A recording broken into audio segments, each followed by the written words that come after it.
It is nearly midnight on a lonely stretch of road in the White Mountains of New Hampshire, and a young couple, driving home from vacation, are about to lose 2 hours of their lives that they will spend the next 5 years trying to remember. Tonight, we'll travel with them slowly, gently, into the mystery of that missing time. Settle in now, wherever you are. Let the day drift behind you like a road in the rearview mirror. Let the covers hold you. Let your breath slow, and let my voice become the soft hum of tires on an empty highway, carrying you toward rest. Our story begins in September of 1961, in the doleful in-between weeks when summer has ended in the White Mountains, but winter has not yet arrived. The great Victorian hotels stand shuttered against the coming cold.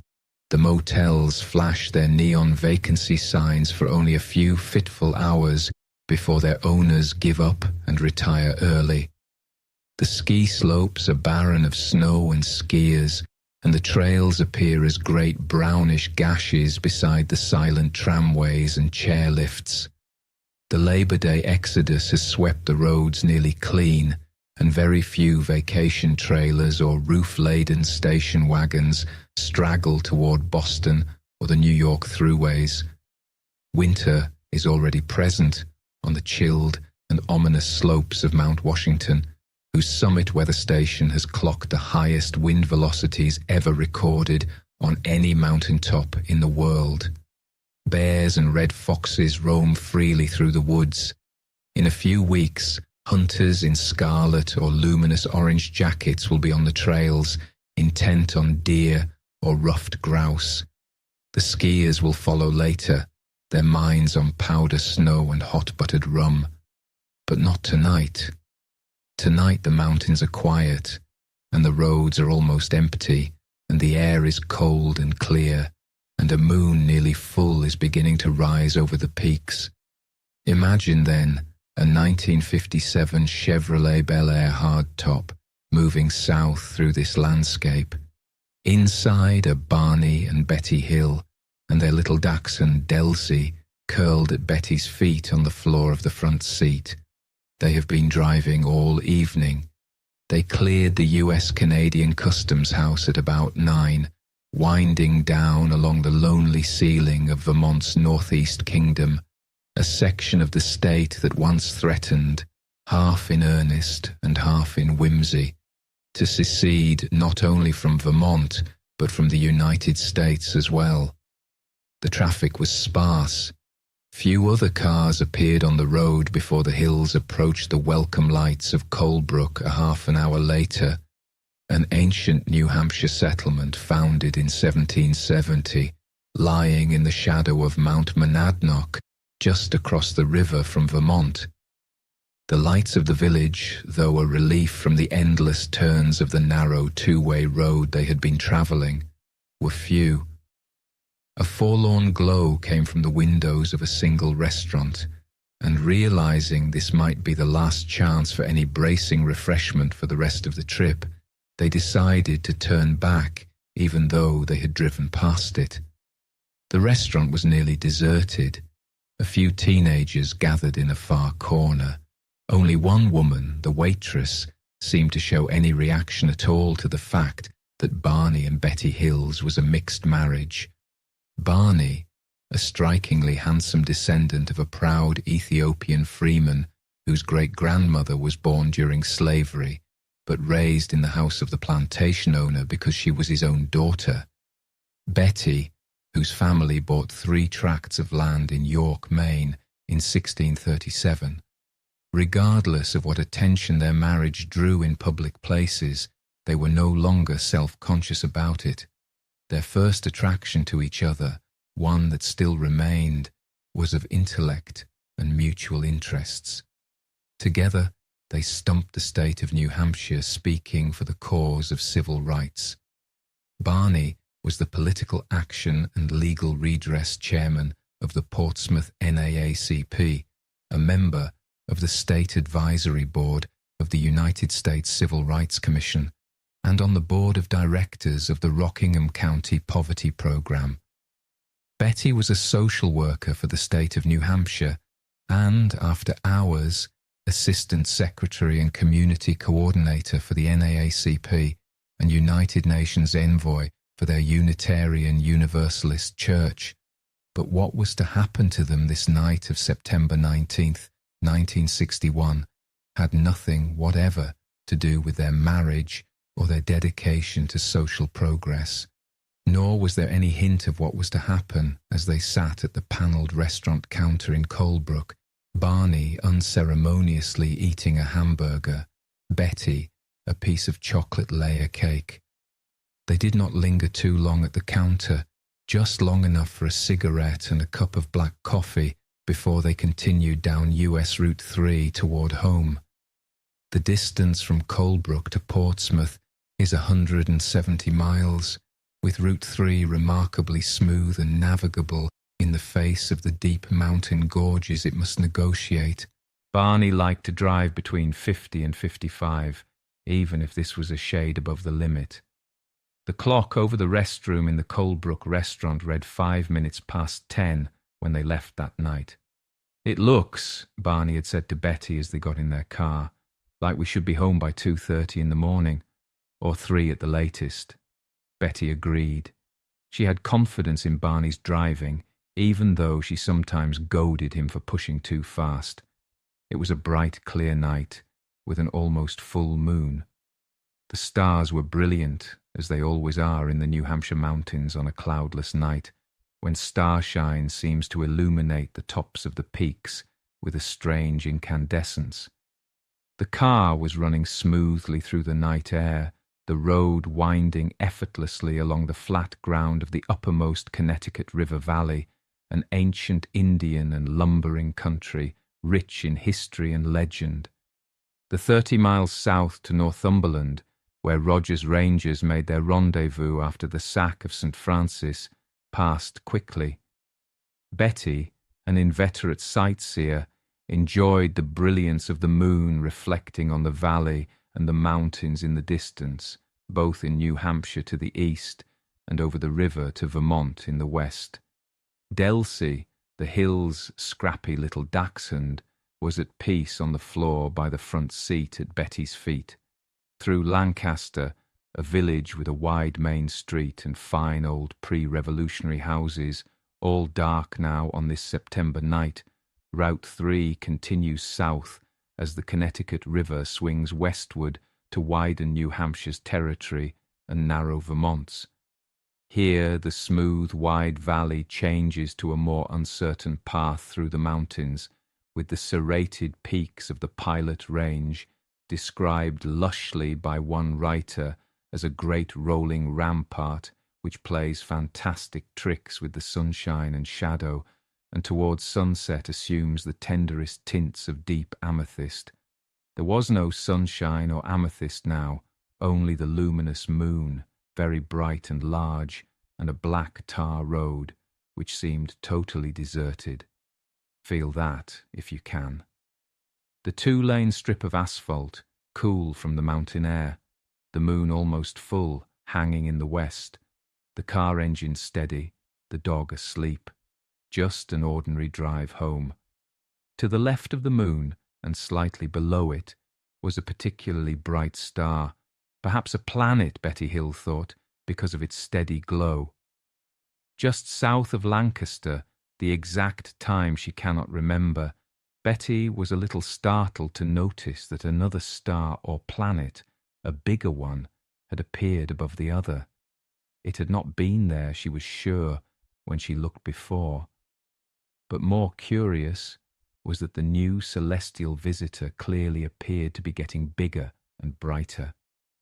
For several moments she watched it, said nothing to her husband as he negotiated the driving through the mountains. Finally, when the strange light persisted, she nudged Barney, who slowed the car somewhat and looked out the right-hand side of the windshield to see it. When Barney first looked at the light, it did not seem particularly unusual, except that they might be fortunate enough to see a satellite. It had no doubt gone off its course, and it seemed to be going along the curvature of the earth. It was quite a distance out, meaning it looked like a star, but in motion. They drove on, glancing at the bright object frequently, finding it difficult to tell if the light itself were moving, or if the movement of the car were making it seem to move. The object would disappear behind trees or a mountain top, then reappear again as the obstruction was cleared. Delsey, the dog, was beginning to get slightly restless, and Betty mentioned that perhaps they should let her out and take advantage of the road stop to get a better look. Barney, an avid plane watcher who sometimes liked to take his two sons from a former marriage to watch Piper Cub seaplanes land and take off on Lake Winnipesaukee, agreed and pulled the car over to the side of the road where there was reasonably unobstructed visibility. There were woods nearby, and Barney, a worrier at times, mentioned they might keep an eye out for bears, a distinct possibility in this part of the country. Betty, who seldom lets herself get concerned or emotional about anything, laughed his suggestion off, snapped the chain lead on Delsey's collar, and walked her along the side of the road. At this moment, she noted that the star, or the light, or whatever it was in the September sky, was definitely moving. As Barney joined her on the road, she handed Delsey's leash to him and went back to the car. She took from the front seat a pair of 7x50 Crescent binoculars they had brought along for their holiday scenery, especially Niagara Falls, which Betty Hill had never seen before. Barney, noting that the light in the sky was moving, was now fully convinced that it was a straying satellite. Betty put the binoculars up to her eyes and focused carefully. What they both were about to see was to change their lives forever. Let's rest here a moment, on this quiet strip of highway, and go back a little further, back to how the trip began. Because this is the thing about journeys that turn strange. They always begin ordinarily. They begin with a cup of coffee at the kitchen table and a road map spread out, and a decision made lightly and impulsively over eggs and bacon. Barney had thought about the idea for the trip while he was driving into work on the evening of September 14th, 1961. Betty had a week's vacation coming up, a badly needed one from her job as a child welfare worker for the state, where she was handling an overwhelming caseload of 120 assignments at one time. With luck, Barney would be able to take some of his vacation leave and relieve some of the pressure while waiting for the results of some recent x-rays of his ulcer his doctor had taken. All during that night at work, the idea grew on him as he went through his usual routine, standing in front of some 40 clerks sorting mail, calling out numbers of towns or sections of the city of Boston. The clerks in turn would put the mail from designated slots onto a conveyor belt, where the mail handlers would carry the process on as the hampers moved to the elevators to be dispatched. Barney, with an IQ of nearly 140, could handle more complex jobs than this, but like so many post office workers, he found the frustration of routine work compensated for by the civil service advantages. Further, the steadiness of the job gave him ample time for his community service work, which he felt was both demanding and rewarding. He punched out of the Boston post office at 7:30 the following morning and drove toward Portsmouth in anticipation of surprising Betty. Just the idea of getting away relaxed him. Though the harsh realities of the New Hampshire winter would soon be on them, the roads would be free and clear now, and the traffic would be light, ideal for leisurely motoring. They planned their trip that morning over a cup of hot coffee, Betty accepting the idea at once. But trip money was not in the budget. Barney's main regret was that his two sons could not join them, for they both had made a pleasing adjustment to the second marriage, with mutual affection springing up spontaneously between the boys and Betty a condition that Barney whimsically attributed to Betty's expert cookery. The total adjustment to their mixed marriage had been remarkably smooth. Betty was as proud of her liberalism as she was of her long New England lineage. "In my family," she once wrote in a theme, "it seems to be a belief that the purpose of one's life is to bridge the gap between the past and the future. Over this bridge flows all the past, good or bad, to influence the future, and the future of the world depends upon the individuality and strength of the bridge." All through her family history, Betty pointed out, various members had fought for unpopular causes. The Dow branch of the family were Quakers in 1662 and were attacked, beaten, and driven out of Salisbury, Massachusetts, their property stolen and their homes burned. Just before the Civil War, they were active abolitionists and were with John Greenleaf Whittier when his printing presses were burned by the townspeople of Amesbury in the same state. "The greatest day of my life," Betty once said, "was when I learned to read. My days of boredom were over." She was a bright student in the one-room school that she attended in Kingston, New Hampshire. With one teacher for 6 grades, she was able to move ahead at her own rate. She could remember explaining long division to the 4th grade when she was in 3rd, and winning all the contests, spelling bees, dramatic roles, and prizes there were to be had. An energetic child, sometimes troublesome, she worked on constant projects to earn money, picking cowslips, wild strawberries, raspberries and blueberries, and selling them at a handsome profit. She was so voracious in her reading that her mother used to limit her to 1 book a day. The planning of the trip that was to have such a profound impact on their lives was brief and relaxed. The shortage of immediate funds was partially compensated for by Betty's idea of borrowing a car refrigerator from a friend. In this way, the expense of too many meals in restaurants would be reduced.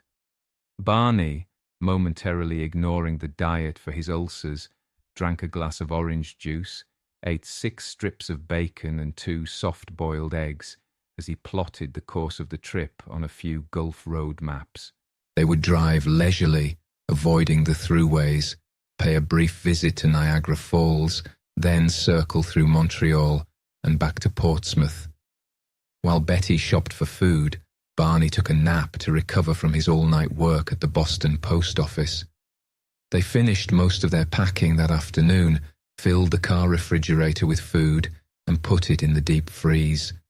By 8 o'clock that evening, they were in bed with the alarm set for 4 the next morning. Barney, an inveterate early riser, was up first, but in moments Betty had coffee percolating, and the last-minute packing process began. As he loaded the trunk, Barney shoved a bag of bone meal fertilizer to one side and packed the luggage around it. Betty had bought the fertilizer to work on the garden during the vacation. It was just as easy to let it stay in the trunk as to take it out. It was a clear, crisp New Hampshire morning as they drove off, noting the mileage on the speedometer, only to lose the slip of paper later, an ingrained habit of Barney's. They drove out Route 4 toward Concord in a festive mood. Barney, at the wheel, burst into a hoarse version of "Oh, what a beautiful morning." Betty, who liked to hear Barney sing, smiled. Barney, who liked to please Betty, smiled back. There was no hint at all of what was about to happen later, nor could there be. Feel now, if you can, the softness of that early hour, the eastern light coming up over the New Hampshire hills, the coffee still warm in a thermos on the seat, the little dog Delsey looking curiously out the back window, 2 people at ease, packed for a small adventure, driving into a week of freedom. They wound their way west across New Hampshire, then across Vermont, then up into New York State. They saw Niagara Falls together, which Betty had never seen before, and Barney watched her face as she watched the water. They ate simply, kept costs low, borrowed the car refrigerator to save on restaurants. They stopped in a small motel out in the country somewhere south of Montreal, where they had almost run into car trouble, Betty's car making an unfamiliar noise until a station attendant told them it needed grease. Barney was quietly worried, as he sometimes was, about whether the motel would accept them. They might say they were full up. It had happened elsewhere to others, and he knew it could happen to him. But when he went in, they immediately accepted him. It cost $12 for the two of them, and they stayed overnight. They had a small dachshund with them, and were told she could stay in the room, feel that quiet arrival, the dark parking area of a country motel, the room panelled and plain, the little dog tied gently in the tiled bathroom in case of accidents, Barney lying back in the bed, tired from the driving, Betty sitting up a while reading, the night outside soft and thickly wooded, no sound at all but the occasional distant call of some night bird. The next morning they got out bright and early, and there was a restaurant across the street, and they decided to eat breakfast. Barney had his grapefruit ham, eggs, coffee, simple pleasures. They then drove along a wide highway. It was a new road, a beautiful road, 4 lanes in certain sections. Barney was coming into Montreal, and he did not particularly like the thought of staying there. It was a big city. There was much confusion. There were a lot of trucks on the road. There was quite an amount of traffic, and he did not want to stay there with all that traffic.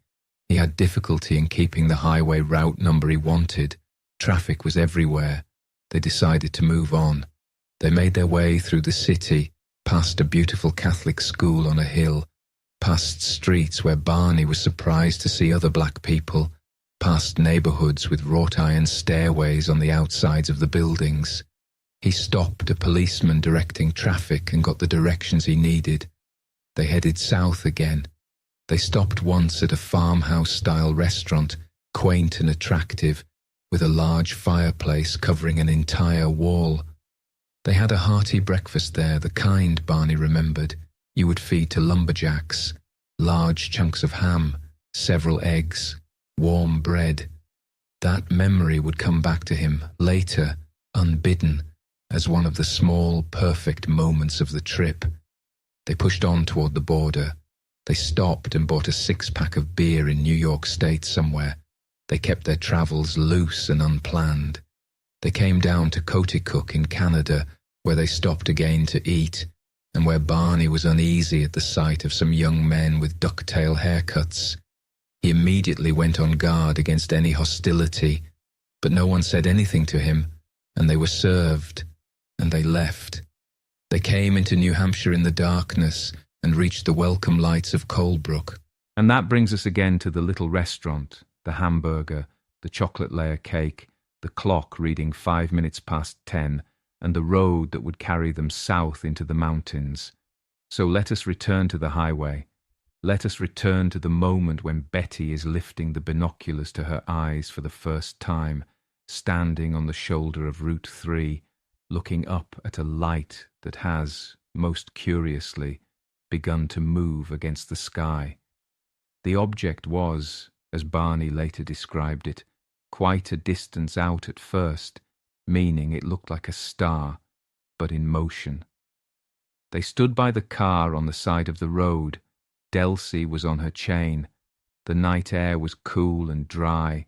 The moon was bright, and the stars behind it were so many and so sharp that Betty felt for a moment as if she could see the shape of the mountains by starlight alone. Betty focused the binoculars, and Barney at first was satisfied that they were seeing a satellite or perhaps an airliner on its way to Montreal. He got back in the car thinking the mystery was solved, but as they drove on, the light did not go away. It stayed with them. It seemed to Betty that it was getting bigger and brighter. Barney would note it through the windshield on occasion, but he was more worried about a car coming around the now frequent curves of the road. His theory that it was a commercial airliner soothed his annoyance at the fact that he might be confronted with some unexplainable phenomenon. The road was completely deserted. They hadn't seen a car or truck in either direction for miles now, which left them alone in the deep gorges late at night. Some natives of northern New Hampshire prefer never to drive through these roads at night through long-standing custom and superstition. In winter, an informal group known as the Blue Angels patrols the roads for cars frozen or broken down. It is too easy to freeze to death in these lonely stretches, and the state troopers cannot possibly cover the wide territory frequently enough. Barney, his concern growing in spite of his comforting theories, hoped that he would soon see a trooper, or at least another car driving by, which he could flag down and compare notes with. Let your breathing settle here. Let the rhythm of the road carry you a little deeper into rest. There is nothing yet to fear, and even the fear that comes will be softened by the years and by the retelling and by the gentle voice of the doctor who will help them, later, put the pieces back into place. Tonight, we are simply travelling with them. Around 11 o'clock they approached the enormous and sombre silhouette of Cannon Mountain looming to the west on their right. Barney slowed the car down near a picnic turnout that commanded a wide view to the west and looked again at the strange moving light. In amazement, he noted that it swung suddenly from its northern flight pattern, turning to the west, then completing its turn and heading back directly toward them. Barney braked the car sharply, turning off into the picnic area. "Whatever you're calling it, Barney," Betty said, "I don't know why, because it's still up there, and it's still following us, and if anything, it's coming right toward us." "It's got to be a plane," Barney said. They were standing in the picnic area now, looking up at the light, which was growing bigger still. A commercial liner. "With a crazy course like that," Betty said. "Well, then it's a Piper Cub," Barney said. "That's what it is. With some hunters who might be lost." "It's not the hunting season," Betty said as Barney took the binoculars from her, "and I don't hear a sound." Neither did Barney, although he desperately wanted to. "It might be a helicopter," he said as he looked through the binoculars. He was sure that it was not, but he was reaching for any kind of explanation that would make sense. The wind might be carrying the sound the other direction. "There is no wind, Barney. Not tonight. You know that." Through the binoculars, Barney now made out a shape, like the fuselage of a plane, although he could see no wings. There also seemed to be a blinking series of lights along the fuselage, or whatever it was, in an alternating pattern. When Betty took the glasses, the object passed in front of the moon, in silhouette. It appeared to be flashing thin pencils of different coloured lights, rotating around an object which at that time appeared cigar-shaped. Just a moment before, it had changed its speed from slow to fast, then slowed down again as it crossed the face of the moon. The lights were flashing persistently, red, amber, green, and blue. She turned to Barney, asking him to take another look. "It's got to be a plane," Barney said. "Maybe a military plane, a search plane. Maybe it's a plane that's lost." He was getting irritated at Betty now, or taking out his irritation on her, because she was refusing to accept a natural explanation. Beside them, the dachshund was whining and cowering. Betty gave the binoculars to Barney, took Delsey to the car, and got in and shut the door. Barney put the glasses on the object again wishing that he could find some comfort from comparing notes with a passing motorist. He wanted above all to hear a sound, the throb of a propeller-driven plane, or the whir of a jet. None came. For the first time he felt he was being observed, that the object was actually coming closer and attempting to circle them. If it's a military craft, he was thinking, it should not do this.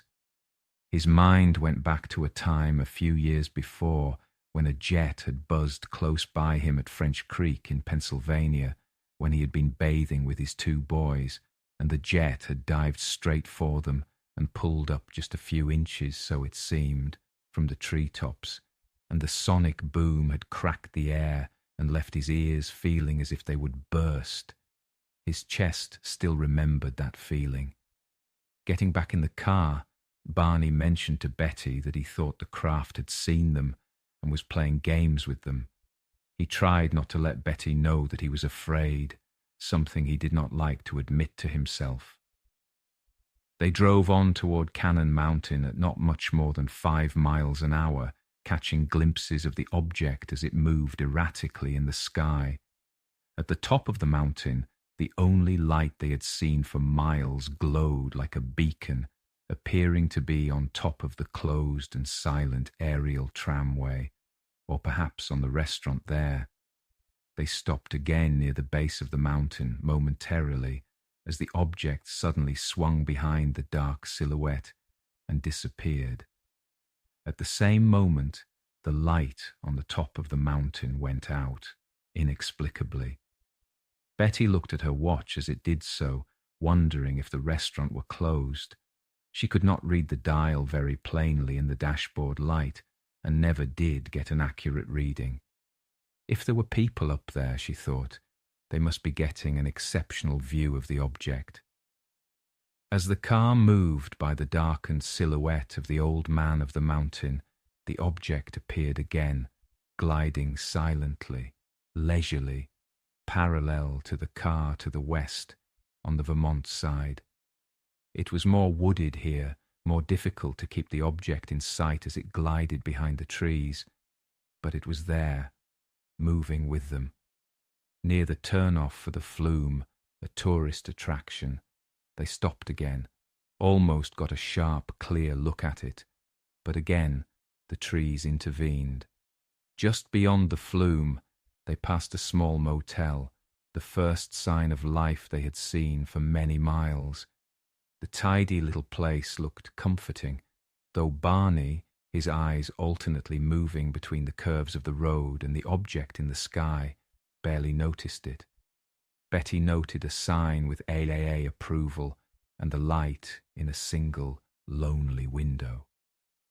A man was standing in the doorway of one of the cottages, and Betty thought how easy it would be to end the whole situation right now by simply pulling into the motel. She was thinking this, but she did not say anything to Barney. Her curiosity about the object had now become overwhelming, and she was determined to see more of it. It was now apparently only a few 100 feet high, and it was huge. Further off, it had seemed to Betty that it was spinning. Now it had stopped, and the light pattern had changed from blinking, multicolored lights to a steady, white glow. In spite of the vibrations of the car, she put the binoculars to her eyes and looked again. She drew a quick, involuntary breath, because she could clearly see a double row of windows. Without the glasses, it had appeared only as a streak of light. Now it was clear that this was a structured craft of enormous dimension. Just how large she couldn't tell, because both distance and altitude were hard to judge exactly. Then, slowly, a red light came out on the left side of the object, followed by a similar one on the right. "Barney," she said, "I don't know why you're trying not to look at this. Stop the car and look at it." "It will go away by the time I do that," Barney said. He was not at all convinced that it would. "Barney, you've got to stop. You've never seen anything like this in your life." He looked through the windshield and could see it plainly now, not more than 200 feet in the air, he thought, and coming closer. A curve to the left in the road shifted the object to the right of the car, but the distance remained the same. To the right, not far south of Indian Head, where another historic stone face surveys the mountains and valleys, he saw 2 imitation commercial wigwams on the site of a closed-down enterprise. Here, Hundreds of youngsters would swarm with their parents during summer visits. At this moment, it was silent and tomb-like. Barney stopped the car almost in the centre of the road, forgetting in the excitement any problem with other traffic. "All right, give me the binoculars," he said. Betty resented his tone. It sounded as if he were trying to humour her. Barney got out, the motor still running, and leaned his arm on the door of the car.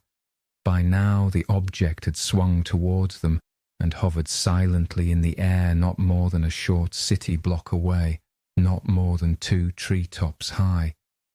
It was raked on an angle, and its full shape was apparent for the first time, that of a large, glowing pancake. But the vibrations from the motor jostled his arm, blurring his vision. He stepped to one side of the car to get a better look. "Do you see it? Do you see it?" Betty said. For the first time her voice was rising in emotion. "It's just a plane or something," he snapped at her. "Okay," Betty said, "it's a plane. But did you ever see a plane with 2 red lights? I always thought planes had 1 red and 1 green light. Well, I can't get a good look at it," he said. The car was shaking the binoculars. Then he stepped a few feet away and looked again. As he did so, the huge object, as wide in diameter as the distance between 3 telephone poles along the road, Barney later described it, swung in a silent arc directly across the road, not more than 100 feet from him. The double row of windows was now clear and obvious. Barney was fully gripped with fear now, but for a reason that he could not yet explain, he found himself moving across the road on the driver's side of the car, onto the field, and across the field, directly toward it. Now the enormous disc was raked on an angle toward him. 2 fin-like projections on either side were now sliding out further, each with a red light on it. The windows curved around the craft, around the perimeter of the thick pancake-like disc, glowing with brilliant white light. There was still no sound. Shaken, but still finding an irresistible impulse to move closer to the craft, he continued on across the field, coming within 50 feet of it as it dropped down to the height of a single tall tree. He did not estimate its size in feet, except that he knew it was as big or bigger in diameter than the length of a jet airliner. Back in the car, Betty was not at first aware that Barney was walking away from her.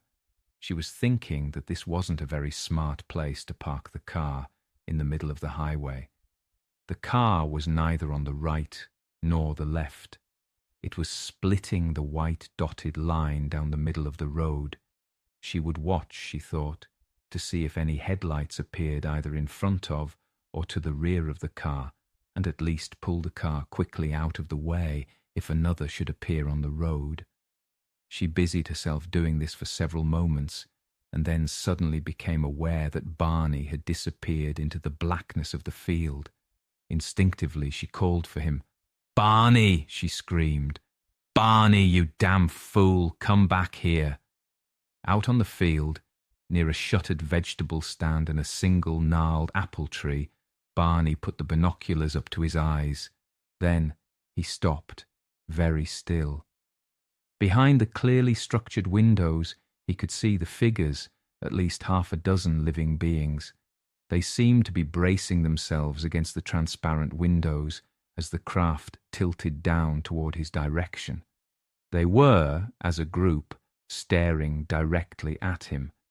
He became vaguely aware that they were wearing uniforms. Betty, now nearly 200 feet away, was screaming at him from the car, but Barney had no recollection of hearing this. The binoculars seemed glued to his eyes. Then, on some invisible, inaudible signal, every member of the crew stepped back from the window toward a large panel a few feet behind the window line. Only one remained there, looking at him, apparently a leader. In the binoculars, Barney could see appendages in action among the apparent crew, at what seemed to be a control board behind the windows of the craft. Slowly, the craft descended lower, a few feet at a time. As the fins bearing the two red lights spread out further on the sides of the craft, an extension lowered from the underside, perhaps a ladder, he could not be sure. He sharpened the focus of the binoculars on the one face remaining at the window. His memory at this point is blurred. For a reason he could not explain, he was certain he was about to be captured. He tried to pull the glasses away from his eyes to turn away, but he couldn't. As the focus became sharp, he remembered the eyes of the one crew member who stared down at him. Barney had never seen eyes like that before. With all his energy, he ripped the binoculars from his eyes and ran screaming back across the field to Betty and the car. The leather strap of the binoculars, he later discovered, had broken cleanly in half from the violence of his motion. He tossed the binoculars on the seat, barely missing Betty, who had just straightened up from getting ready to slide out on his side of the car as she heard him running across the hard surface of the road. Barney was near hysteria. He jammed the car into first gear, spurted off down the road, shouting that he was sure they were going to be captured. He ordered Betty to look out the window to see where the craft was. She rolled down the window on the passenger side, looked out. The object was nowhere in sight. Craning her neck, she looked directly above the car. She could see nothing whatever. The strange craft did not appear in sight, but neither were the stars which had seconds ago been so brilliant in the sky. Barney kept yelling that he was sure it had swung above them. Betty checked again, but all she could see was total darkness. She looked out the rear window, saw nothing except the stars, then visible through the window. Then suddenly a strange electronic-sounding beeping was heard. The car seemed to vibrate with it. It was in irregular rhythm, beep, beep, beep, beep, beep, seeming to come from behind the car, in the direction of the trunk. Barney said, "What's that noise?" Betty said, "I don't know." They each began to feel an odd, tingling drowsiness come over them.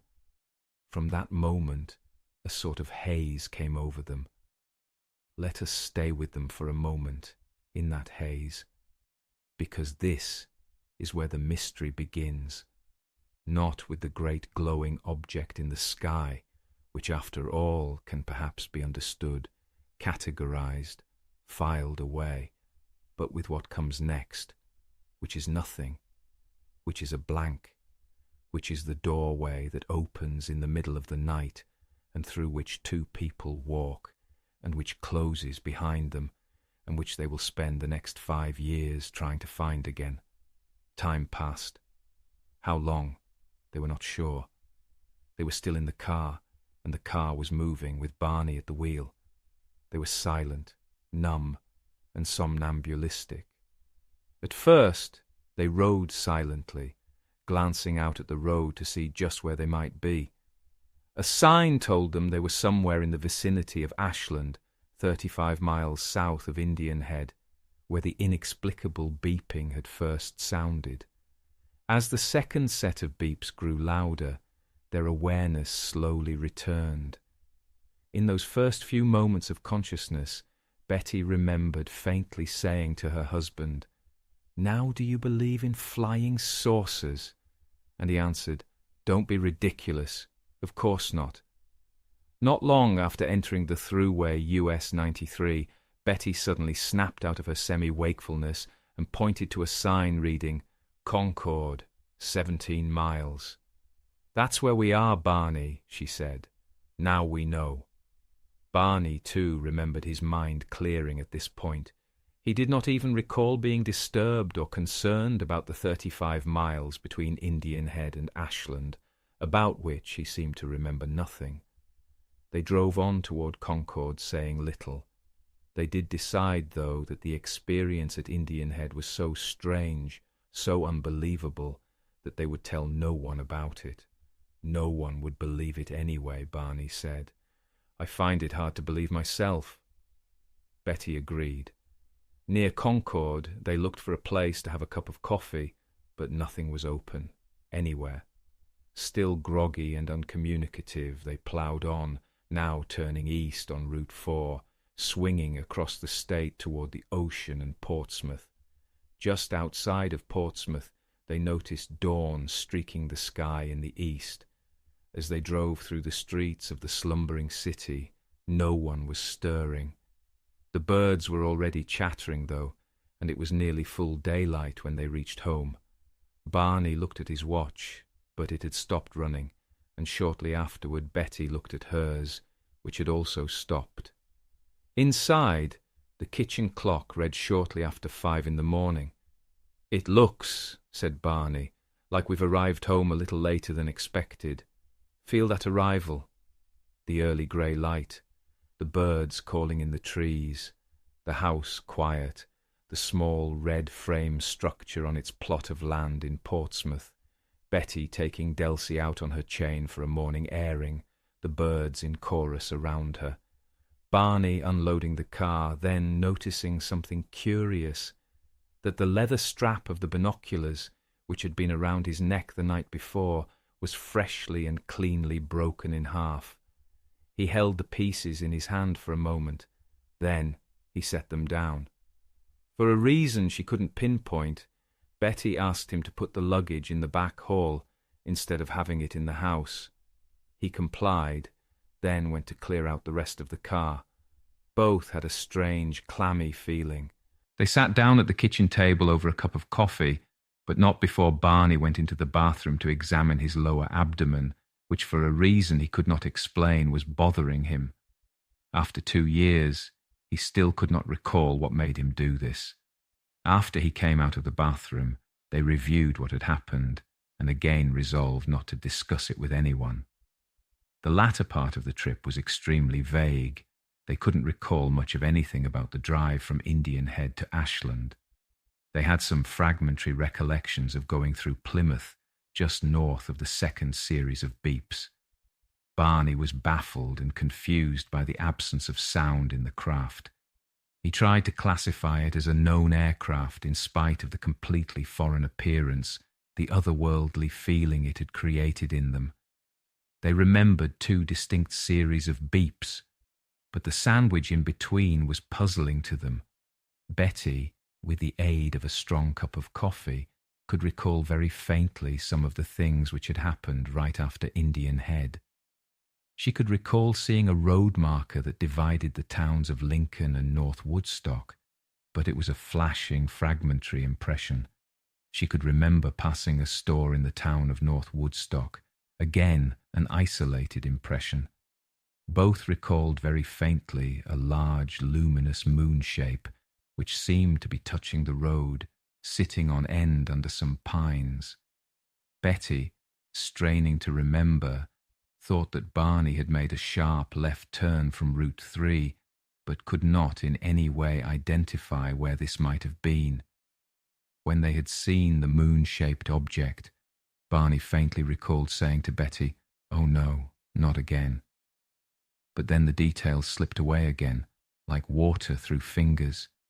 They finished their coffee. They went to bed and slept dreamlessly. When they woke, it was nearly 3 in the afternoon. Their relief was considerable at being home again, bathed and well rested. Barney, lying in bed with his eyes open, again began recalling the strange experience of the night before.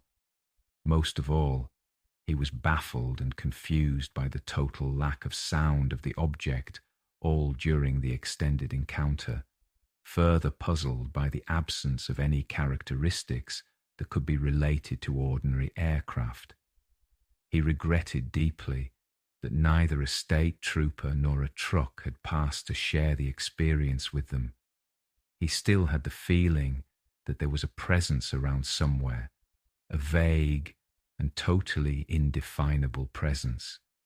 Somewhere, very faintly, it seemed that he had encountered a roadblock during the night, but this impression was blurred and indistinct. As Betty awakened, the thoughts of what had happened the night before crowded everything else out of her mind. She could not think beyond that trip home and the experience they had had. She was to go around the rest of the day shaking her head in disbelief. One of her first acts that afternoon, on arising why she never fully knew, was to take the dress and shoes she had worn during the night before and pack them in the back of her closet. She never wore them again. Barney, on arising, went over to the clothes he had worn the night before and was a little startled to discover that his best shoes were severely scuffed along their shiny tops. Momentarily, he was puzzled by the numerous burrs around the cuffs of his pants and on his socks, until another flood of memory came to him of walking onto and across the lonely field at Indian Head. Barney, who paid special attention to good grooming, could not understand why it was the tops of his shoes that were so badly scuffed. He finally assumed that somewhere in that field he had dragged the top of his feet along some rocks. How, he did not exactly know, and he shrugged it off. Let's rest here a moment, in that ordinary afternoon light, in that ordinary house in Portsmouth, with the birds still singing outside and Delsey curled on the rug. It is only the day after. Everything looks normal. The kitchen table is the kitchen table. The coffee is warm in the pot. And yet something has come loose inside them. Something is unsettled. And though they do not know it yet, this small unsettling will grow and grow over months, over years, into the shape of a puzzle so strange that it will require a doctor's patient help to open it. Their resolution to keep the experience absolutely quiet began to waver during that afternoon breakfast session. Barney was trying to hold out completely, but Betty, in the light of her sister's experience with a UFO several years before, wanted to share it with her at least. Barney grudgingly went along with the idea, though he felt strongly that the best thing to do was to try to forget the entire incident. Betty went to the phone and called her sister, feeling a measure of relief in getting the story off her chest to a sympathetic listener. Her sister Janet lived in nearby Kingston with her husband and children, the husband being the local scoutmaster and an amateur astronomy buff. Trying to keep calm, Betty recounted the story of the night before. Janet, who had no reservations about the possibility of a UFO sighting because of her own experience, grew very excited and confirmed Betty's growing feeling that the car or their clothes might in some way have been exposed to radiation if the object had hovered directly over the car. Betty's sister reminded her that a neighbour of theirs in Kingston was a physicist and that she would check him about what kind of evidence might possibly be found if, indeed, the object had come in close proximity to the car. In a few moments, Janet was back on the phone to tell Betty that the physicist said any ordinary compass might show certain evidence of radiation if the needle became seriously disturbed on contact with the car's surface. Barney's scepticism on overhearing Betty's part of the conversation stiffened. As she rushed around looking for the inexpensive compass they had used on the trip, Barney was determined to be uncooperative. "Where is it?" she asked him. "I put it in the drawer," he said. "What drawer?" "I don't know. You'll have to find it." Betty was getting extremely aggravated. "Thanks," she said. "You're a big help." "What do you need the compass for anyway?" he said. "You don't really need it." "That's your viewpoint," Betty replied. "Keep your viewpoint, but give me the compass." Barney finally relented and got the compass for her. She rushed outside and found it raining. She ran the compass along the wet sides of the car. The needle did not react to any appreciable extent, but as she drew it near the trunk of the car, her attention was drawn to an unusual sight. A dozen or more shiny circles scattered on the surface of the trunk, each perfectly circular and about the size of a silver dollar. They were highly polished in contrast to the dimmer surface of the rest of the trunk and the car, as if the paint had been buffed through a circular stencil. She recalled at this point that the strange beeping sounds they had heard the night before came from the direction of the trunk, and in the emotional state she was in after talking to her sister, she was startled by the sight of the round, shiny spots in this vicinity. Carefully, she placed the compass on one of the spots. The needle immediately began wavering. She almost panicked, but got control of herself and placed the compass on the side of the car where none of the shiny spots appeared. The needle reacted normally, remaining pointed in one direction. Quickly, she shifted the compass back to the shiny spot. Again, the needle went out of control. She ran quickly back to the house. "Barney," she said, "you've got to come outside and look at this with me. There are these bright, shiny spots all over the trunk of the car, and the compass spins every time I put it anywhere near them." Barney insisted that it was her imagination and did not want to go out in the rain. In the meantime, a couple renting an apartment from the hills on the second floor of their house dropped down, and, noting that Betty was getting quite upset by something, asked what the matter was.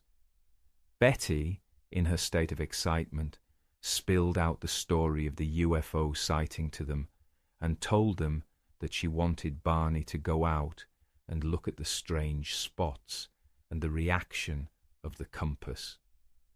Barney then reluctantly went out with the other couple, while Betty called her sister to report the findings.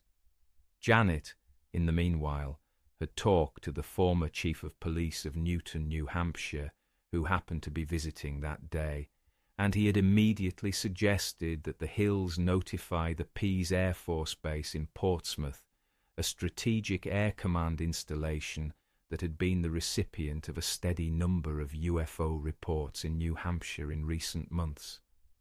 Betty called the air police at the base, and after several transfers by the switchboard, she finally found one officer who asked her for the details.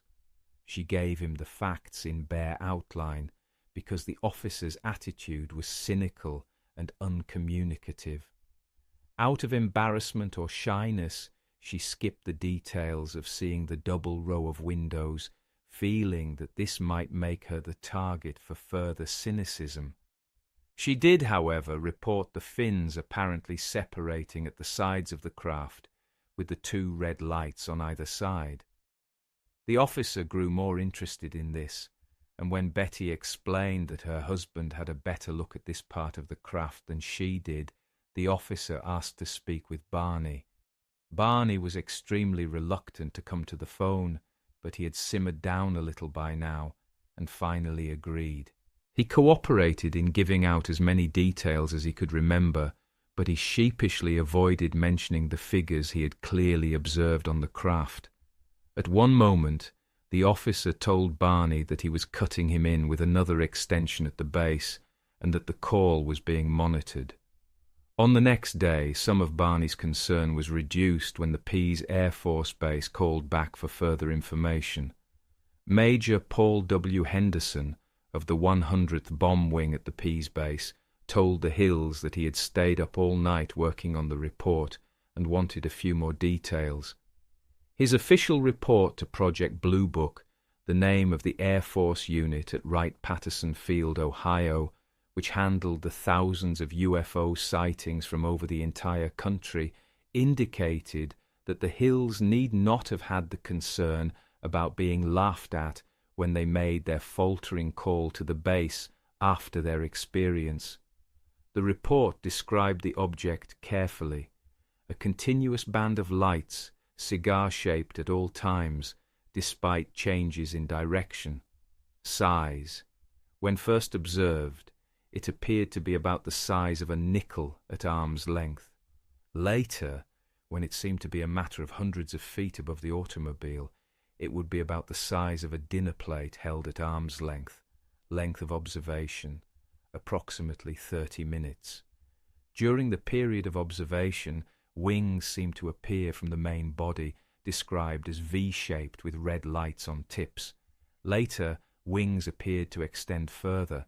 Tail, trail, or exhaust, none observed. Sound, none, except as described in item D, the strange beeping sounds on the rear of the car, which the Hills described to the Air Force interrogator as sounding like someone had dropped a tuning fork. The Air Force report ended with the observation that Mr. Hill had not originally intended to report this incident, but since he and his wife did in fact see this occurrence, he decided to report it. He said that on looking back, he felt that the whole thing was incredible, and he felt somewhat foolish. He just could not believe that such a thing could or did happen. He said, on the other hand, that they both saw what they reported, and this fact gave it some degree of reality.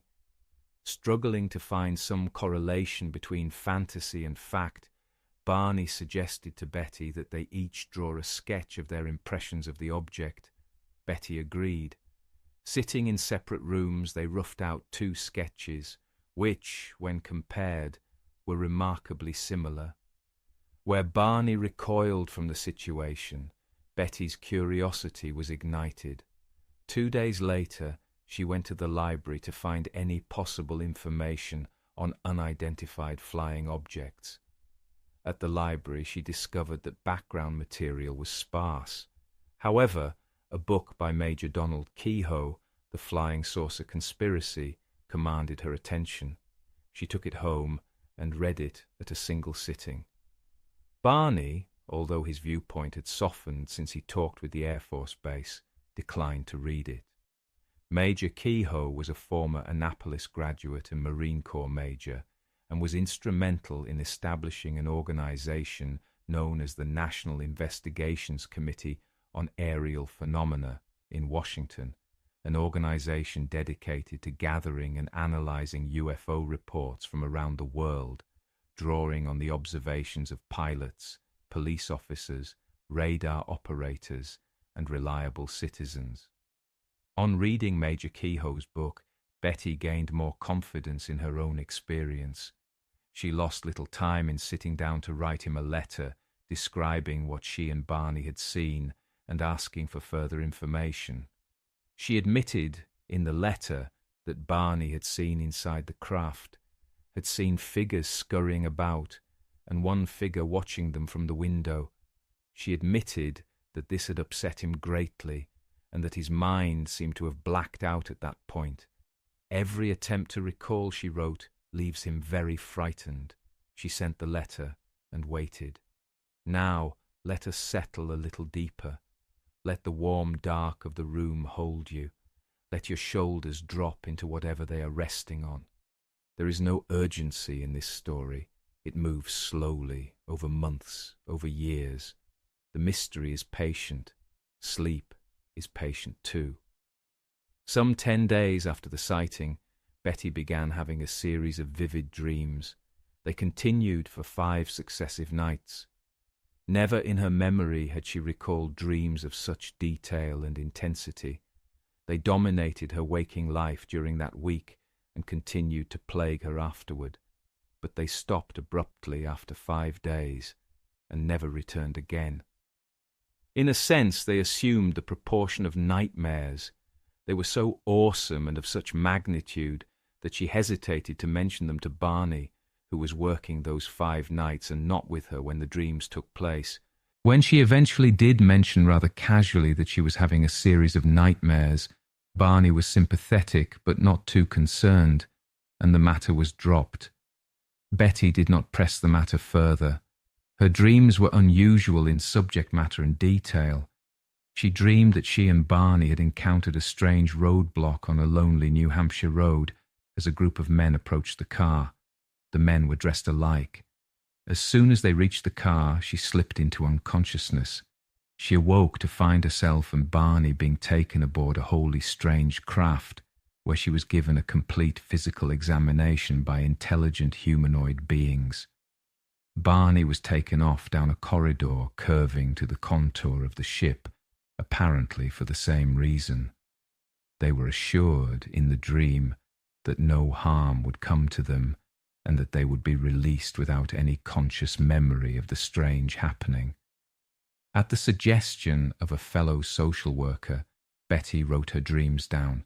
She wrote them in full detail: the road, the men, the ramp, the corridor, the room, the examination, the map, the book, the leader who seemed to speak without moving his mouth. She wrote them and put them in a folder and set them aside. She did not know then that those written pages would become important later in a way she could not have imagined. A few weeks after the sighting, in October of 1961, Walter Webb, a lecturer on the staff of the Hayden Planetarium in Boston and a scientific advisor to Major Kehoe's organization, opened his mail to read a letter passing along Betty's inquiry. Would he be willing, the letter asked, to drive up to Portsmouth and interview the couple? Walter Webb had been interested in unidentified flying objects since 1951, when as a counselor at a boys' camp in Michigan, he had made a sighting of his own while training campers in the use of a telescope. He had joined the Smithsonian Astrophysical Observatory in Cambridge, Massachusetts, shortly after his graduation from college in 1956.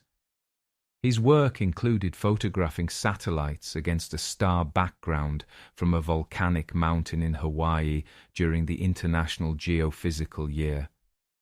His first reaction to the letter was reluctance. It was plain that this case involved a report of the movement of beings on the craft, and Webb was sceptical of this type of sighting. There had been in the past a rash of this sort of thing from highly irresponsible people, none of whom had provided any kind of rational documentation, and who insisted on talking about such incidents in the most exaggerated terms. Webb was determined not to become associated with any such irresponsible case. He drove up to Portsmouth on October 21st, 1961, with his sceptical attitude unchanged. He arrived at the Hills house at about noon. Barney was relieved to find an intelligent man who would not ridicule or pooh-pooh the experience, showing a demonstrable interest in the event. The interview began shortly after noon and continued with little interruption until 8 that evening. I was so amazed, impressed by both the Hills and their account, Walter Webb later said, that we skipped lunch and went right through the afternoon and early evening. During that time, I cross-examined them together, separately together, re-questioned them again and again. I tried to make them slip up somewhere, and I couldn't. I simply couldn't. Theirs was an ironclad story. They seemed to me to be a sincere, honest couple driving home from vacation, late at night on a lonely road, when suddenly something completely unknown and undefinable descended on them, something entirely foreign or alien to their existence. During the interview, the Hills gave Webb their sketches, drawn independently, yet comparing so identically. As the interview drew toward a close, Barney found himself almost reliving the incident. He could see himself standing in the road, confronted by the enormous object. It was a long grilling. Barney later described the Webb interview. He began asking us questions, going over in detail all the experiences. First, we had to recite the story. Then, he would have us go back and regress to different periods of the experience so that all the details would come out. Then, I would come to this curtain, the moment I put the field glasses on the vehicle and saw this figure close up. And here, as with every other time I've tried to think it through, I could never get past this curtain in my memory. I could go no further. But I had the most eerie, chilling feeling, like watching a late show by myself at night. I get chills as the ghost walks around the old haunted house, and I continually got chills when I got to that point of thought, whether it was during the Webb interview or at other times. 5 days later, Webb prepared his report for the National Investigations Committee. His conclusion, after questioning the Hills for over 6 hours, was that they were telling the truth, and the incident occurred exactly as reported. Their intelligence and apparent honesty impressed him. Their obvious desire to get at the facts and to underplay the more sensational aspects of the sighting impressed him. Mr. Hill, he wrote, had been a complete UFO skeptic before the sighting. In fact, the experience so jolted his reason and sensibilities that his mind evidently could not make the adjustment. In his conversation with me and with his wife since the sighting, a mental block occurred when he mentioned the leader peering out the window at him. Mr. Hill believes he saw something he doesn't want to remember.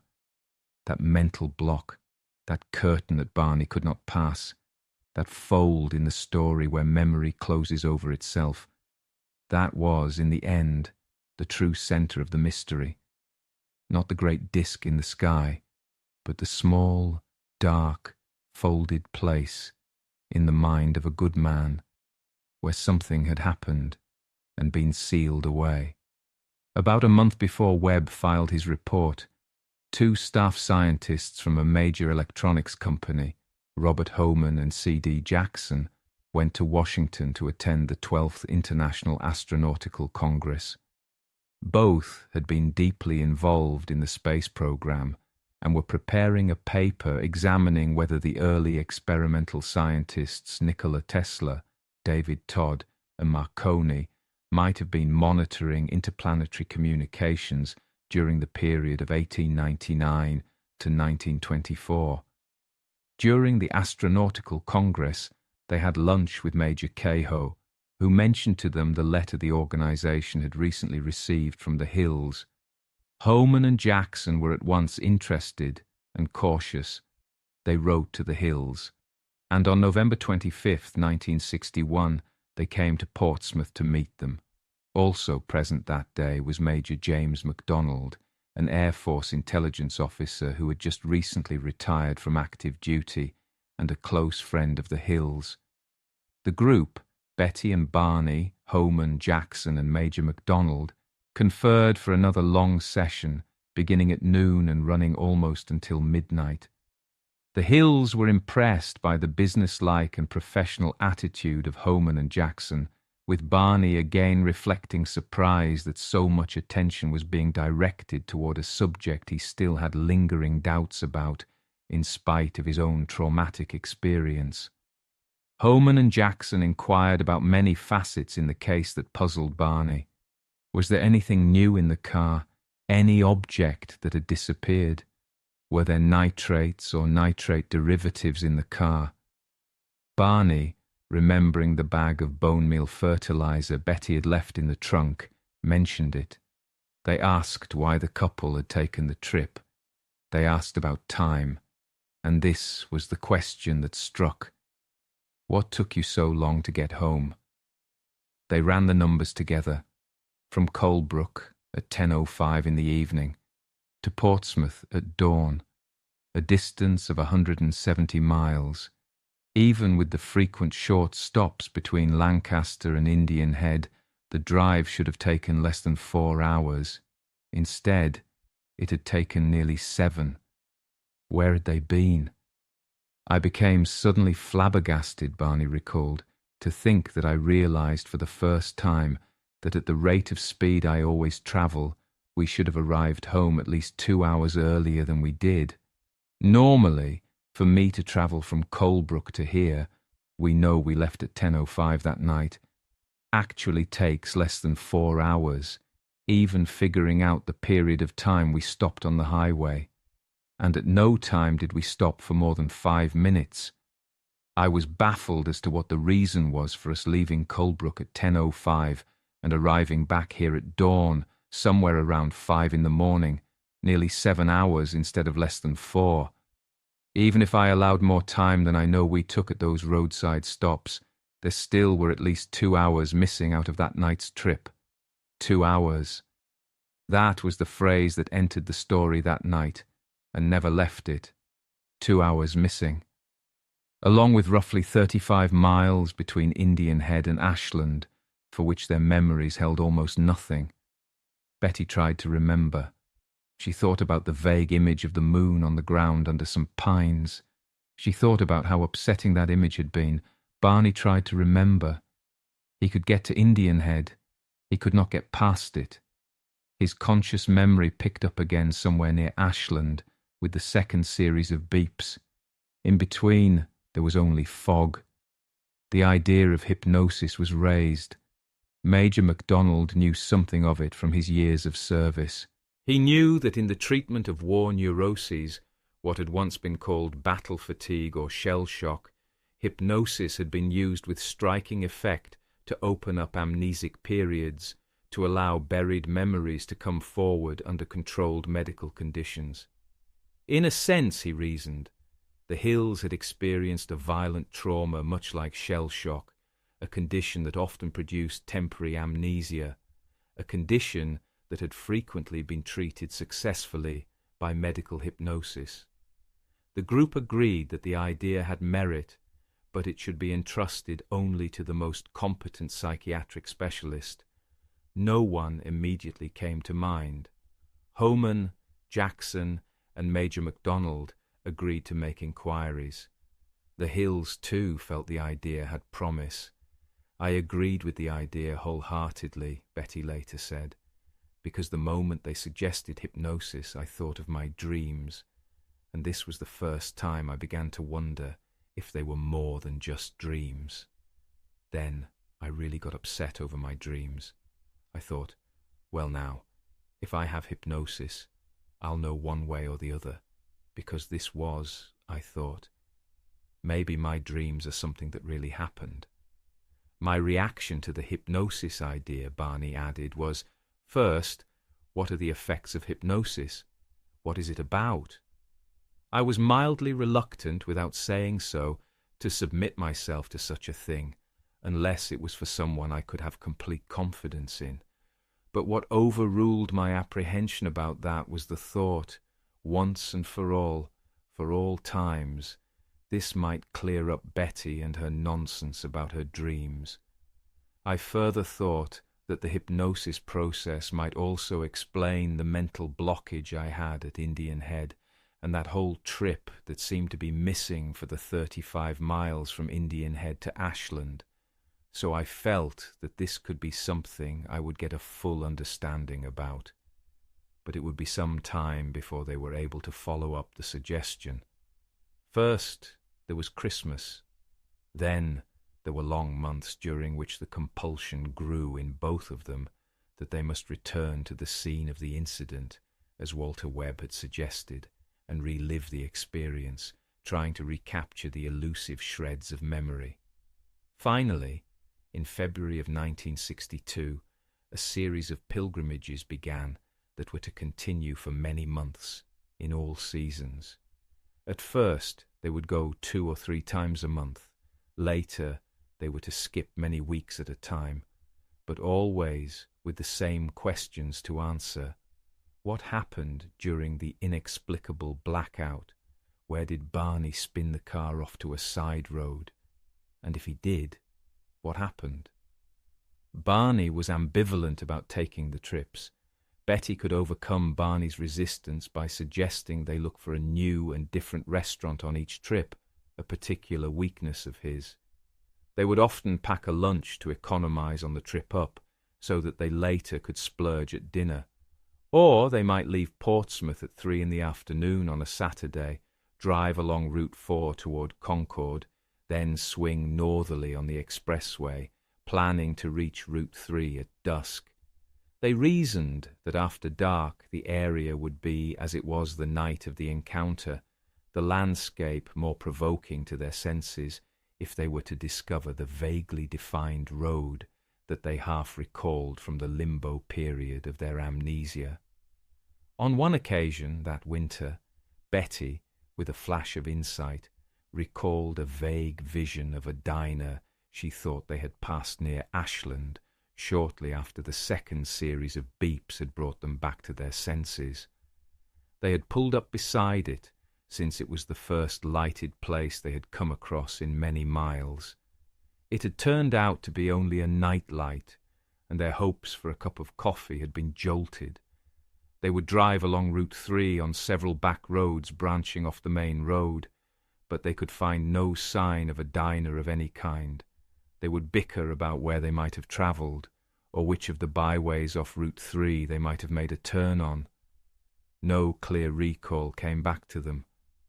At Cannon Mountain, Indian Head, and Lancaster, they would reenact their frequent stops in the hope that the repetition of the process might stimulate their memories.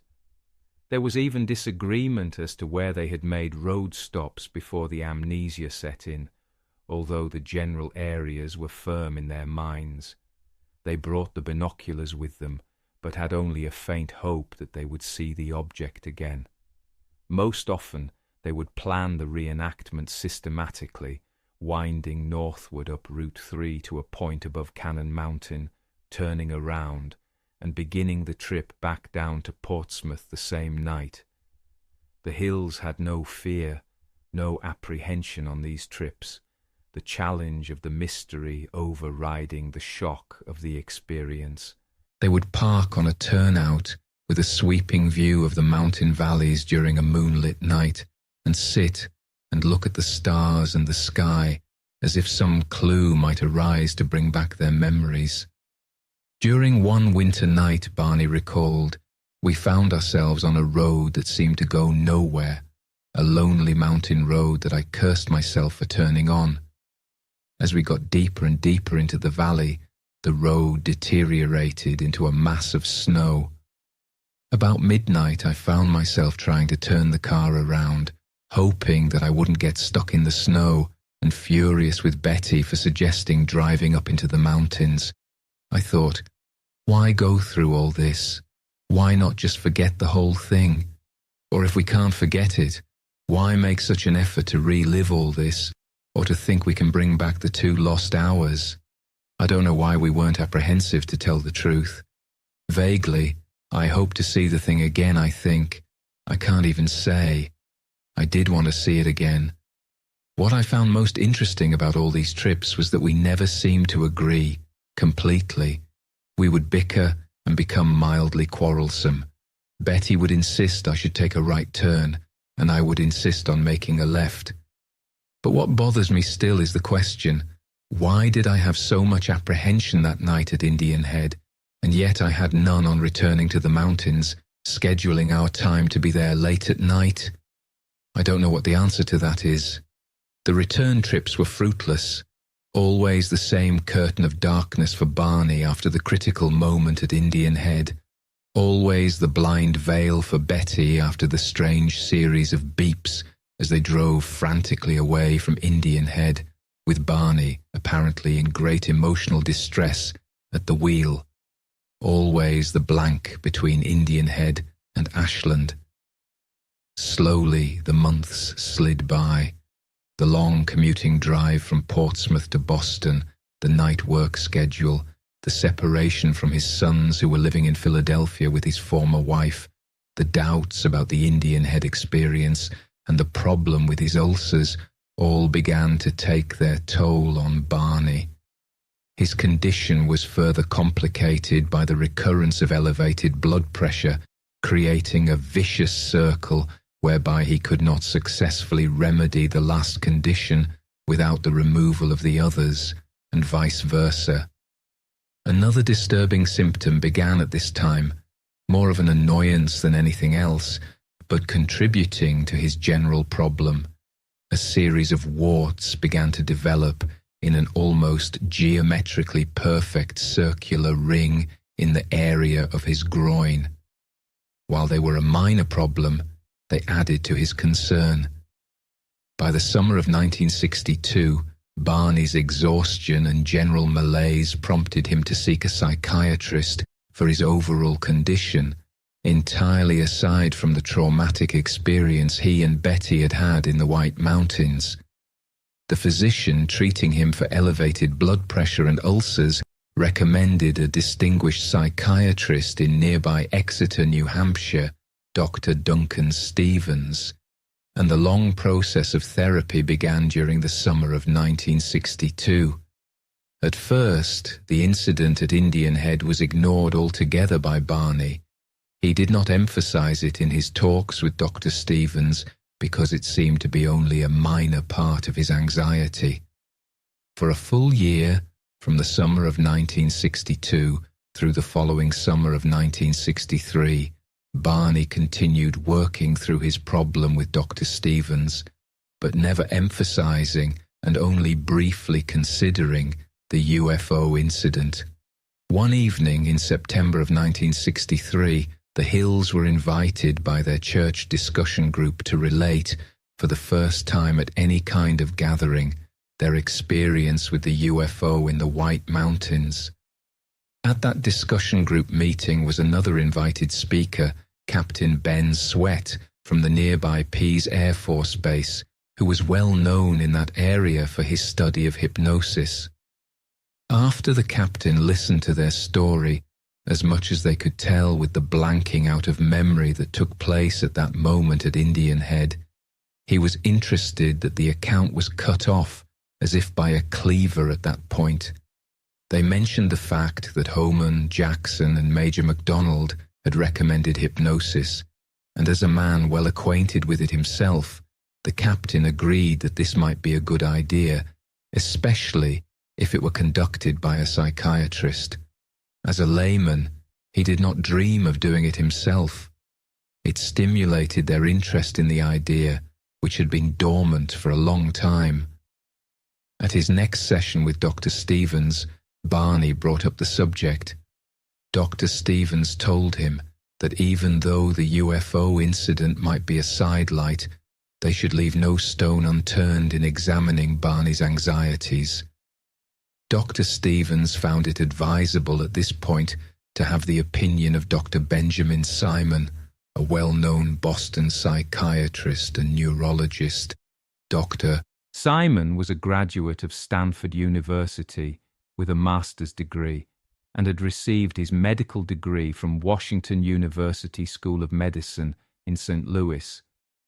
While an undergraduate at Johns Hopkins, he had become interested in hypnosis when he served as a subject in some experiments conducted by the psychology department. In World War II, he had found hypnosis a very useful adjunct in the treatment of military psychiatric disorders, first as consultant psychiatrist to the General Dispensary in New York, and later on a very extensive scale as chief of neuropsychiatry and executive officer at Mason General Hospital, the Army's chief psychiatric center in World War II. The responsibility of bringing treatment to 3,000 patients a month had made necessary the use of all the varied types of treatment, especially those which could be used in briefer therapy and with groups. Hypnosis and narcosynthesis fulfilled these requirements expeditiously and became well established as therapeutic agents. For his work, he had been awarded the Legion of Merit and the Army Commendation Medal.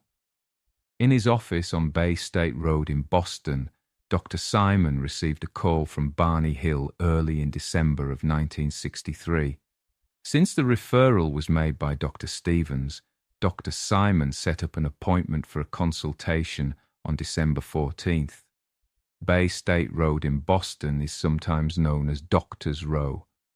Formerly composed of fashionable townhouses for Boston's Back Bay Brahmins, many of the structures have now been converted into pleasing and comfortable medical offices.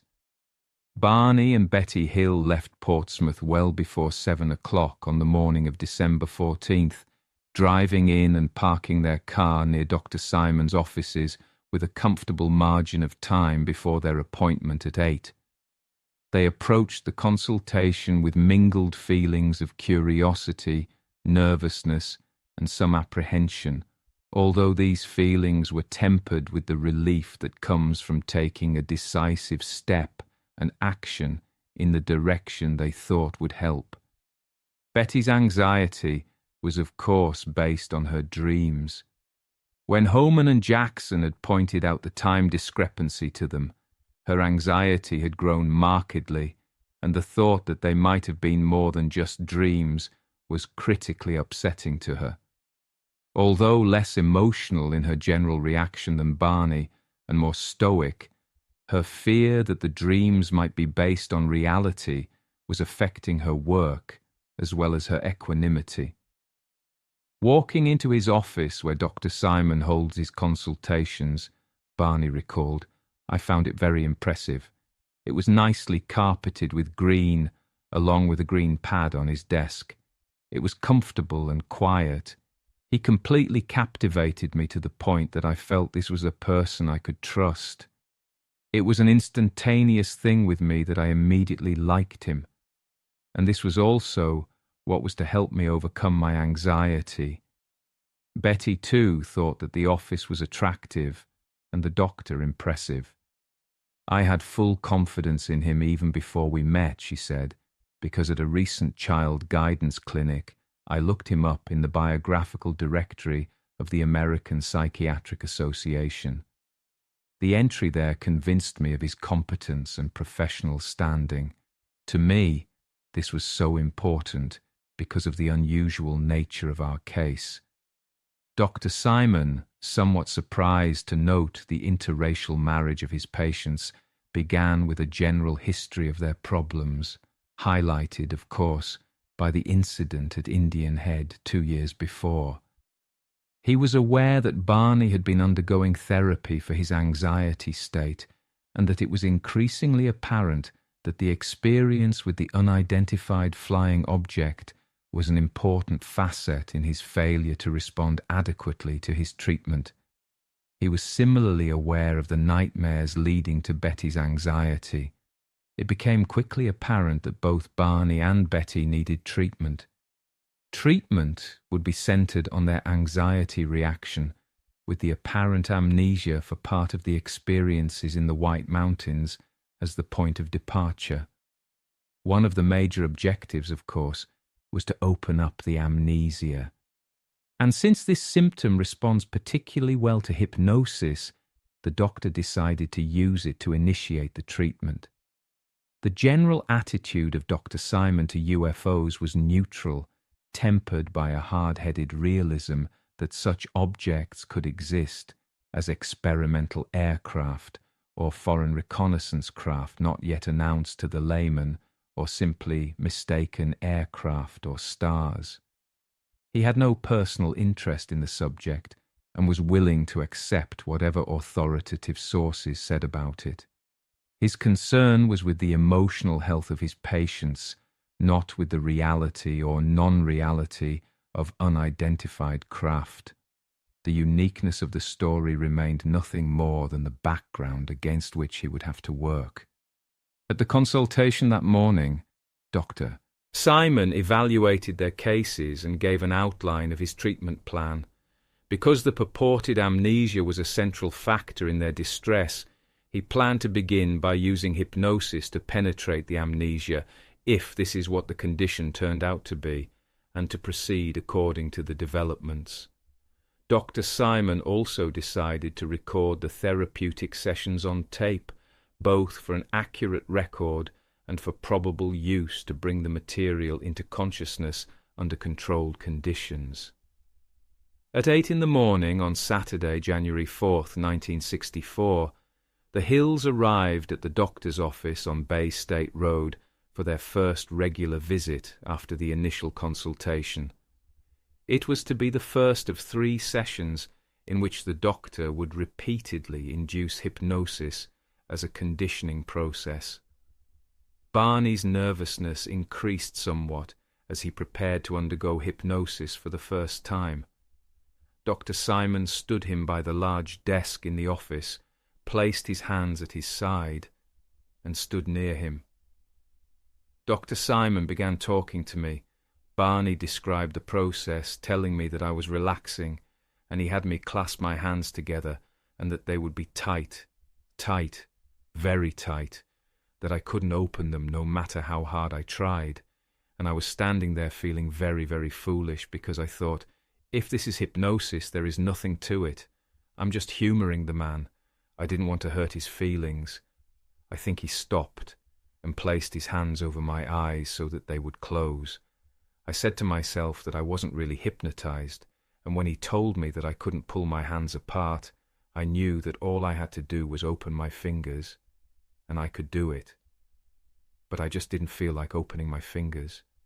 I didn't even feel I was asleep. But then I was aware that he was waking me up and asking me how I felt. And I felt very, very good, very calm and comfortable. And I no longer then had any fear of hypnosis. Betty, too, was found to be an excellent subject. She would, the doctor found, go into a deep trance easily and respond completely both to the trance and to the post-hypnotic suggestions. After 3 preliminary sessions of reinforcement, the real work began. On February 22nd, Barney would be the first to be taken back to the night of September 19th, 1961, and asked to walk through it, step by step, in trance.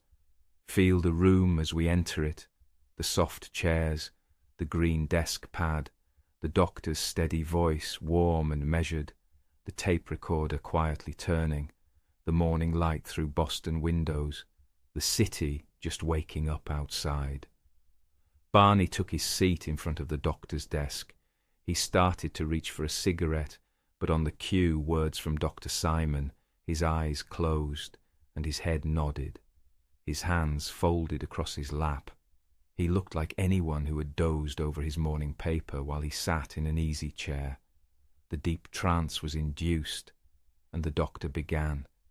He asked Barney about the beginning of the trip, about Montreal, about the motel, about the wide highway, about the restaurant in Colebrook, about the light in the sky, and Barney, in a flat, monotonous, trance-like voice, quite unlike his ordinary animated tones, recounted it. The motel with the little dog tied gently in the tiled bathroom, the country road at dawn, the grapefruit and ham and eggs, the traffic in Montreal, the policeman who did not speak much English, the way through the streets, the trees, the country roads winding down through Vermont, the border, the lights of Colebrook, the hamburger, the chocolate cake, the clock reading 10:05, the road south. He described the first light, the star that seemed to move, the stops, his theory that it was a satellite, then his theory that it was a Piper cub, then his growing unease at the absence of any sound, Betty's voice and his own irritation with her, and his wanting the object not to be there, Cannon Mountain, Old Man of the Mountain, the wigwams at Indian Head, the stopping of the car, the tire wrench in his belt, the step out onto the road with the binoculars, the walking across the field, and then, at the moment, the binoculars came to his eyes, and the leader's face swam into focus, and the eyes he had never seen the like of before, bore down on him. Barney broke. "I want to wake up," he said sharply, his voice cutting through the trance. "You are not going to wake up," the doctor said, firmly and calmly. "You're in a deep sleep. You are comfortable, relaxed. This is not going to trouble you. Go on. You can remember everything now." "I got to get a weapon," Barney cried, and then he screamed. The doctor held him steadily in the trance. "Just take it easy. It's all right now. You can go right on. It will not hurt you now." But Barney sobbed uncontrollably. In the waiting room down the hall, Betty could hear the muffled sounds, and she sat quietly with tears running down her face, wondering what shape her husband would be in when he came out. Slowly the doctor guided him through it. The pancake shape, the double row of windows, the leader with the black shiny jacket and scarf, the other faces at the windows, the friendly-looking one who reminded Barney of a red-headed Irishman, the unspoken sense that the eyes were telling him something, the impression of a voice telling him, "Stay there, keep looking, just keep looking, do not be afraid." And Barney's own thought, I feel like a rabbit, like a small rabbit hiding behind a stalk of grass, thinking he is safe, while the hunter closes in with a hat. Then his voice fell into a strange, floating quality. He described being suspended, not in the car, not on the road, not in the woods, just floating. Then the road, and men standing in it, and eyes coming close, and being helped from the car, and his feet dragging over rocks, and being taken up something like a ramp with his eyes shut, and lying on a table, and being examined, and something being placed at his groin, and a doctor putting something into his ear, like a doctor had once done when he was a boy, and a voice reassuring him that no harm would come, and then getting off the table, walking, and finding himself back at the car, with Delsey trembling under the seat, and Betty coming down the road toward him, and a great orange ball rolling upward and away into the sky. The doctor slowed him gently. "All right," he said. "We'll stop there for now. You will not remember any of this until I tell you to. You will be comfortable and relaxed. You may wake now." Barney opened his eyes. "Wow," he said, looking at his watch. 9:30. "Didn't you bring me in here at 10 minutes after 8? "Yes," said the doctor. "Where was I?" Barney asked. "Right here with me." Barney knew he had been in a trance, but he had no memory of what he had said. He felt, however, a curious floating exhaustion, and in the days that followed, oddly, small details of the conscious portions of the trip began to come back to him with new sharpness. The colour of the motel rug, the size of the breakfast at the farmhouse restaurant, the pattern of a tile in a bathroom, as if hypnosis, in reopening the past, had polished the memory clean. Betty was hypnotized the following week, and in her trance she recounted, in astonishing detail, the same story she had once written down as dreams. The men in the road, the car door opening, the men on either side of her, and Barney behind, walking through the woods, his eyes still closed, the ramp, the corridor, the room, the stool, the examination, the needles, the scraping of her arm, the strand of hair taken, the trimming of a fingernail, the needle at her navel, and the sudden terrible pain. The leader's hand passed over her eyes, and the pain gone. The talking, the map on the wall, and the trade routes, and the leader's laughing question, "If you don't know where you are, how can I tell you where I am from?" The book she asked for as proof, and was given, and then taken back at the last moment because the others objected. The walk back through the woods, the great orange ball rolling up into the sky, and Barney, still in his fog, saying at last, "Don't be ridiculous." Dr. Simon listened with care. He knew he was not in the presence of ordinary case material. He knew that whatever the answer to the mystery was, it would not come easily. He recorded the sessions. He reinforced the trance state at each visit. He kept Barney's memories and Betty's memories separate so that neither would influence the other. He probed. He challenged. He asked again and again, could this have been a dream? Could this have been imagined? Could Barney have absorbed Betty's dreams, or Betty absorbed Barney's fears? The Hills, in their trances, did not waver. Each described what he or she remembered. Each described details the other could not have supplied. Neither knew, in their waking life, what the other had said in the doctor's office. By March 21st, 1964, Dr. Simon began to lift the amnesia gently. He gave Barney permission in trance to remember afterward those things that he could bear to remember, and only those. He did the same for Betty, and slowly, over the weeks that followed, the two of them began to piece together, in their waking lives, the story that had been hidden inside them for 2.5 years. Barney, once so resistant, began to concede. This had happened. Something had happened. Some door had opened that night on Route 3, and they had walked through it, and it had closed behind them, and they had come out changed. Now let us drift a little in the middle of that spring. The Hills making their weekly drive to Boston, always leaving early, sometimes early enough to stop for coffee and donuts at a small luncheonette a short distance from Bay State Road. The sessions running long, the tapes recording every word, the magnolias blooming outside the doctor's office windows, the lilacs coming in later, the world outside continuing its ordinary business. By April 5th, 1964, the doctor decided it was time to begin the playback of the tapes. The Hills, curious and apprehensive, arrived earlier than usual. Their reactions were carefully measured. Dr. Simon watched them closely as they listened. When I first began hearing my voice under hypnosis, Barney later described it, I was lifted out of my seat. I couldn't believe it. I knew it was my voice, but it was difficult for me to really understand that this was me, saying that this had actually happened. It was as if I had been asleep and had talked in my sleep. I just couldn't believe it. The tone of my voice was interesting because it didn't sound a bit like me. Betty's reaction was similar. I thought he sounded as though he were asleep, she said.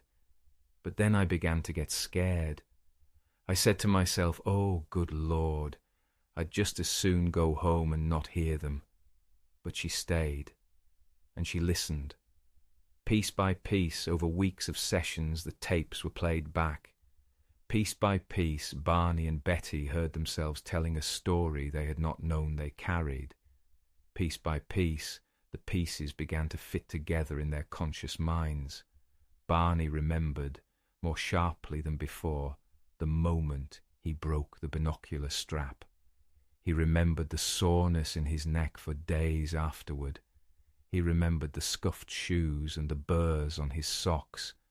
Betty remembered the map and the book that had been taken back at the last moment. She remembered the leader's laugh, and Barney, at last, said to the doctor in one of their later sessions, I felt so overwhelmed and relieved. Now parts of my life that had been missing were added to it again. Parts of my life were being put back together. The treatment continued through the spring and into the summer of 1964. By the end of June, Dr. Simon judged the work at a safe stopping place. The anxieties that had brought the Hills to him had been substantially relieved. Barney's ulcer, which had flared painfully at the beginning of the playback sessions, had subsided. His blood pressure was better. His nightmares had eased.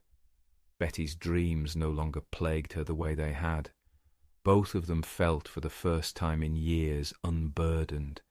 The mystery itself was not solved. The doctor was clear about that. He had not concluded that the abduction was real. He had not concluded that it was a dream. He had leaned, at various points, toward the theory that Betty's intense dreams had somehow been absorbed by Barney, that some sensitized emotional ground had allowed a fantasy to take on the shape of a memory. But he could not rule out other possibilities. The evidence would not settle. The story would not close. It could rest, though, in a place where it did no more harm. And that was enough. The Hills drove home to Portsmouth that final morning of June 27th, 1964, with the confused, empty feeling that comes at the end of a long, arduous job, a feeling that they would miss the doctor, the sessions, the very search for the solution that still remained unsolved. They passed the highway signs and the mountains far to the north and the small towns of New Hampshire. They passed all the ordinary landmarks of their ordinary lives, but something had shifted. The 2 hours were no longer empty. The road no longer ended at Indian Head. Whether the story that had come back to them was reality or something else, they had, at least, a story now to hold in their hands, and they could set it down. in the years that followed, they went on with their lives. Barney continued his post office work, transferred at last to Portsmouth so he did not have to commute at night. He continued his civil rights work with the NAACP and with the Rockingham County Poverty Program and with the United States Civil Rights Commission. Betty continued her social work for the state of New Hampshire and her work with the Universalist Unitarian Church. They went to lectures at the Hayden Planetarium in Boston. They read books about the stars. Their view of the universe broadened gently with time. They talked about the experience with close friends. They did not seek to speak about it in public. When, in the fall of 1965, a Boston newspaper printed a partial version of the story without their permission, they were distressed. When they were invited to speak at a church in Dover, New Hampshire, they went cautiously, hoping to correct the sensational aspects of the newspaper account. Hundreds of people showed up for that meeting. It rained a raw and chilly rain. Many were turned away. Barney summed up his philosophy this way when asked years later, "Philosophically, it has given me a broader appreciation of the universe." After the incident happened, Betty and I would many times visit the Hayden Planetarium, listening to the lectures. The more we learned, the more fascinating the universe became to us. We bought books on the stars and planets, and our outlook broadened considerably. I became more open-minded about the possibility of life on other planets or in solar systems that might have planets. While Betty and I don't at all like the idea of being considered eccentric, we still are not too concerned about the opinions of other people about us. As far as talking to someone who is interested in listening, I'm glad to do this, and they don't have to agree with me. I realize this case, until further proof comes along, will be controversial, and I accept that. Betty, too, spoke gently of what she had come to. I think the most important thing to me is that I've taken a broader look at the world. Where are we going from here? And to look ahead at the future, you've got to know the past. I've become very interested in anything that has to do with theories or ideas about man's past. I was brought up to believe in what I suppose is called the scientific method. You don't believe in anything unless it can be dissected or put in a box. I don't believe in ghost stories. Before this experience, my attitude was that anybody who believed in anything I don't understand, anyone who seemed too far out, I considered sort of a kook. Now I think I have more tolerance toward new ideas, even if I can't accept them myself. The mystery, in the end, was not sealed. The doctor left it as it stood. The hills left it as it stood. The world, in the years to come, would take it up and turn it in its hands, and argue about it, and never fully close it either. But for the two of them, for Barney and Betty, the lonely road no longer held its terror. The 2 lost hours no longer stalked them in their dreams. The eyes that had once burned into Barney's memory, the eyes of the leader that would not release him, that had seemed so unforgettable and so terrible, those eyes, at last, released their grip. And that is a kind of peace. Perhaps the only kind of peace that mysteries allow. Let us stay a moment longer with them, in the ease of that resolution. Barney is at his desk working through a stack of files for the poverty program. Betty is out visiting a family in her caseload, sitting at a kitchen table with a mother and a young child, discussing what help might come. Delsey has grown a little older, a little greyer around the muzzle, and sleeps most afternoons in a patch of sun on the living room rug. The kitchen clock in the Hill's small red frame house ticks steadily forward. The seasons pass. Winter turns to spring. Spring turns to summer. Summer to fall. The maples along the coast turn to fire. The wind off the Atlantic grows cold. Barney watches the ships come into Portsmouth harbour. Betty walks along the shore near the naval yard, watching the gulls turn against the grey. They still speak, sometimes, about that night in September. They still remember the little restaurant in Colebrook and the wide main street of Lancaster with all the dark old pre-revolutionary houses and the light that appeared beside the moon and grew larger and would not go away. They still remember, though the emotion has dulled, the moment on the field near Indian Head and the sudden run back to the car and the strap breaking. They still remember the sign that read Concord, 17 miles, and the way the fog seemed to lift when they saw it, and the way Betty said, "That's where we are, Barney, now we know." But the story no longer owns them. They own it. They have set it down in careful order. They have listened to their own voices telling it.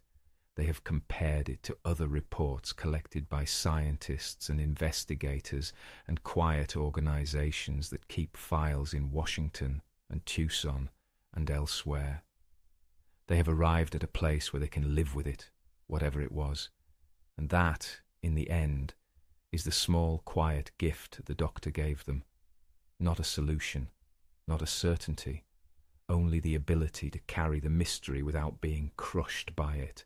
Now let us pull back from Portsmouth, let us pull back from Boston, let us pull back to that same road in the White Mountains in September on a night when the moon is almost full. The road is empty, the little restaurants are dark, the picnic turnouts hold no cars, the Cannon Mountain tramway is silent. The old man of the mountain looks out from his stone face over the valley. The flume is closed for the season. The wigwams at Indian Head are shuttered. The field beside the road grows in its stubbly grasses undisturbed. A vegetable stand stands empty. A gnarled apple tree grows a few late apples in the darkness. Above, the stars are so many and so sharp that you feel, if you looked long enough, you could count them or hear them. The moon is bright and large. Nothing moves. And yet, on such a night, in such a place, it is easy to understand how something might have moved once, how something might have descended quietly, silently, and hovered, and how two ordinary people, driving home from an ordinary vacation, might have come face to face with something that would take them years to name. Perhaps it was a craft from somewhere very far. Perhaps it was a very intense dream, born of exhaustion and moonlight and a sensitized heart.